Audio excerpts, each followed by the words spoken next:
Question everything, for the truth will not be televised, for that is the truth. Well, when it comes to our circumstance as Aboriginal Negroes of America, there's no real reality other than the fact that we must continue to talk about our plight, because our plight as a nation of people is our most important reality to deal with before we deal with anybody else's reality. Because you can't deal with someone else's house before you deal with your own house. And when it comes to what's going on with this system and how they're treating our people and have been treating our people and got a history of treating our people, this is not in the past. This is not something that has stopped being ongoing. This is totally ongoing. What's being done to us is the same as if our forefathers was here going through the Holocaust that the colonizers put them through. It's the same thing. It's just in a different format. And this is what we see today. And this is why they won't give us reparation. And this is why they won't give us a bill passed for protection against the hate crimes that they started against us.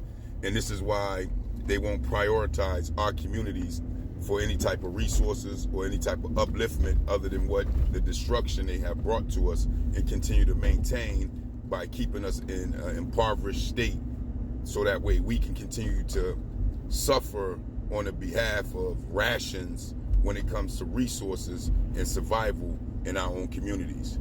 And this is just the reality. And any colonizer or white folks that want to challenge that, do your best, because I got more information and more documents and more ledgers and more proof than a little bit that this is what your people is actually doing still to this day. And how you know? Because it shows. It shows. This country shows how much hatred it has for Aboriginal Negroes in this country than a little bit. There's more anti-black hatred in this country than a little bit. It's the most in the country. And we know this just by, like I always say, off the Federal Census Ethnic Hate Crimes Board, that we are at the top of the list, but y'all won't even try to even take the part of thinking about or even looking into giving us a bill passed for protection, even though we at the top of the list. And that's only the basis of hatred. Why? Because nobody in this country been hated more than us, and y'all know that. Why? Because it been from your own people. So you're not naive, you're not blind to it, and you're not dumbed down away from it. You know exactly what's going on, just as much as you know exactly what's going on in your households when it comes to you being raised, just as much as we know exactly what's going on in our households when it comes to us being raised in an impoverished state of slums, ghettos, and hoods. So no, it's the reality to it. You know the circumstances of getting careers. You know the circumstances of getting jobs. You know the circumstances of getting loans for small businesses. You know the circumstances of what govern y'all as the colonizers of America when it comes to your benefit of actually achieving in America, when it comes to the success of Aboriginal Negroes trying to achieve in America. You know the differences. So we're not going to play these wishy-washy games as if we're children not understanding our plight. We totally understand it and we totally get it, and just as much as you do. The key is when you're going to own up to it, when you're going to become honorable, when you're going to become just and actually do the right thing and be righteous amongst your peers when it comes to dealing with the actual realities of what has been done to the Aboriginal Negroes by your nation of people. This is where we at. So today, reading some of the Democratic Party ledger on their website, they still don't have no prioritized reality of helping us in no form and fashion. The Democratic Party is talking about immigrants. And you, as the Aboriginal Negroes who are working, like myself, having to foot the bill through tax dollars that we're paying to help the immigrants to have an economic floor as they come into the country, but they won't give us no economic floor. We're paying taxes that don't even help us. We're voting for people that won't even do anything for us. This is their reality from their mouth, from what they're saying off of their website. This is what's going on and been going on. This is called maintaining our destruction, maintaining our oppression, maintaining us in an impoverished state based off of what their forefathers have done to us. I don't need you to acknowledge it. I'm living it. It's a reality.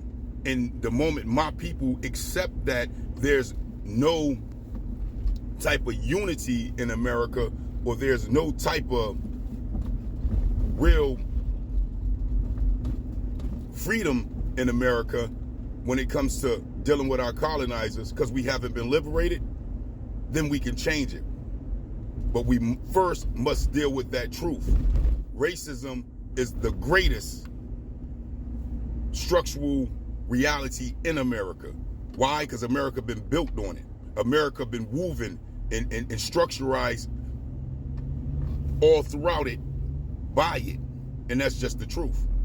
And these are things that we must come to a real head with, because we're being songed and danced. Anyone can smile in your face and shake your hand and pretend to like you, as long as you taking part in doing what they need you to do.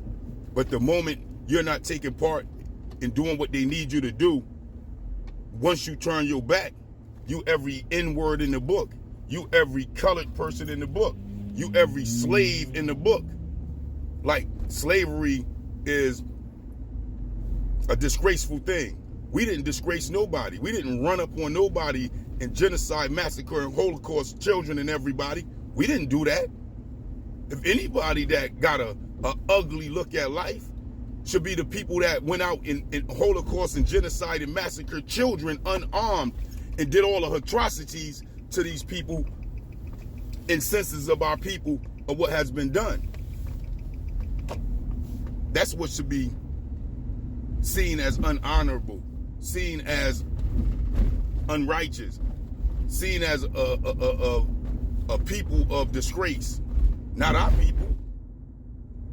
We need to hold our head high, because we don't have no skin in that type of game. We're not a part of that. We are the victims and the bloodline of the victims of that, still trying to survive under the oppressors that have inherited our oppression. This is just what it is.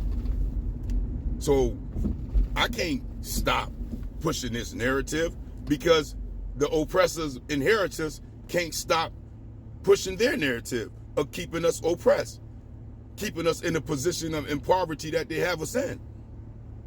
This is just what it is. Your politics don't help us. Your politicians don't help us. Your laws are against us. Your system of values are set up to keep us down. This is just what it is. The problem is we need to own it.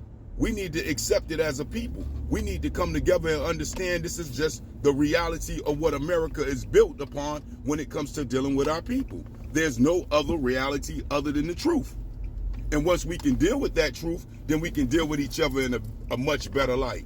Just as much as we got to deal with all the brothers and sisters that chose to take the bag from the colonizers and leave our communities and ourselves cut out.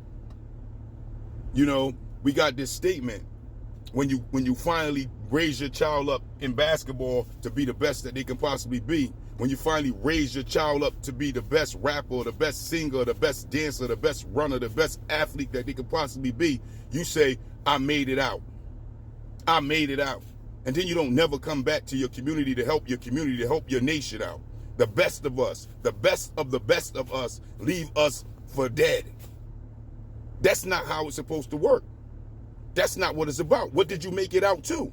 Because if you made it out, you basically saying you made it out of your nation. You made it out of your nation of people to be able to go be with another nation of people to enhance their reality, to support their nation of people, to support their communities as your community continue to die, even though it was your people, your family that was in our community, that's a part of our nation, that was struggling just like us, that trained and reared you up to be the greatest you can be, for you can turn your back on your own community.